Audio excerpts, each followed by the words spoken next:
Here's little Robert Kiyosaki. He has two fathers. One of them has a PhD, the other never finished 8th grade.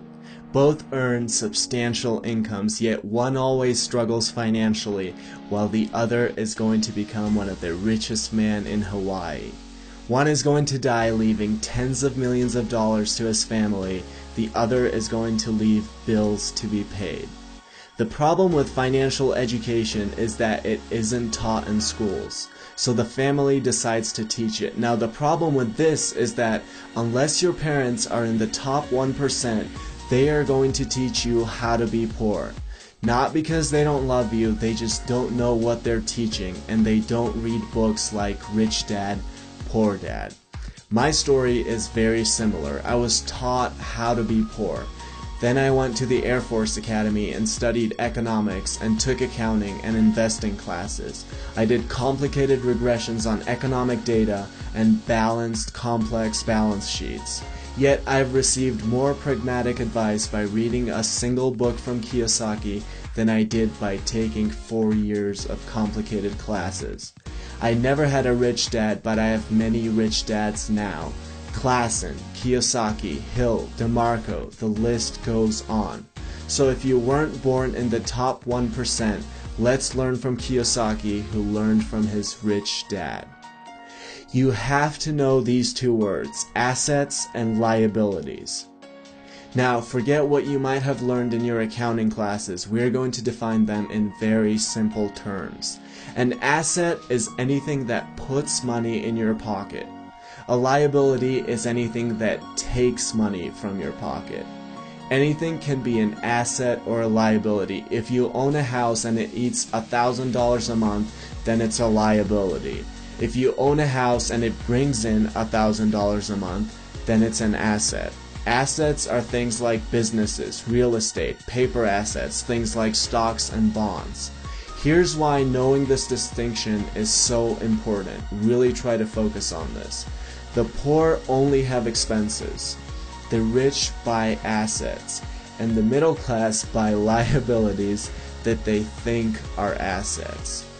After graduating, if I had followed everybody's advice, I would have gotten a job which increases my income, but there are so many problems with that. As I got my job, my girlfriend and I would have moved into a bigger house. We would have gotten a BMW in addition to our Mustang. I would have bought the iPhone 6. The problem with all of this is that I would think I was acquiring assets while I was actually acquiring liabilities. I would have to pay every month for the house, for the car, for my expensive phone. In essence, unless you make a paradigm shift about what you do with your money, which is to buy actual assets, no matter how much income you earn from your job, you will just match it with your liabilities and expenses. Your friends might admire your iPhone 6 and you might look rich, but you will never actually be rich. Now, there's nothing wrong with having your job. I just don't have one because I'm operating from the assets quadrant. But if you are following the standard narrative of going to school and getting a job, chances are you're acquiring liabilities which you think are assets. That is the problem. So keep your job, but make sure what you earn goes mostly towards real assets rather than liabilities that seem like assets.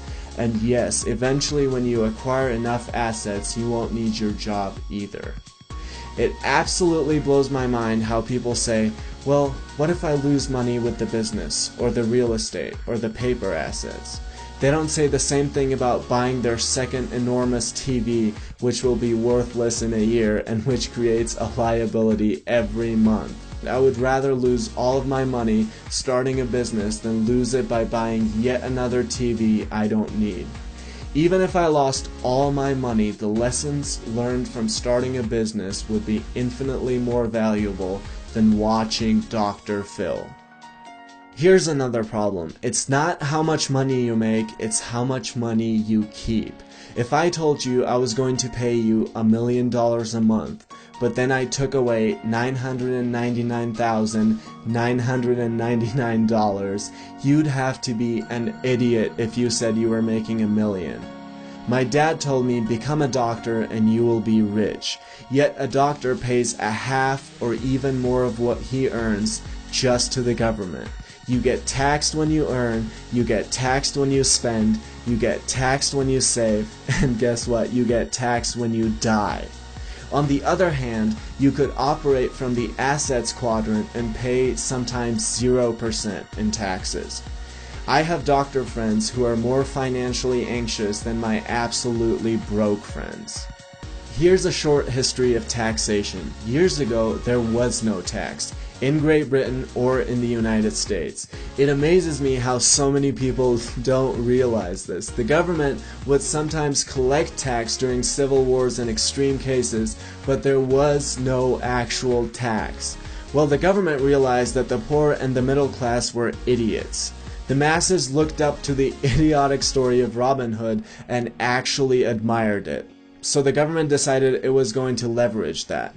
It said, hey guys, let's put a tax on the rich so you idiots can get more money from them.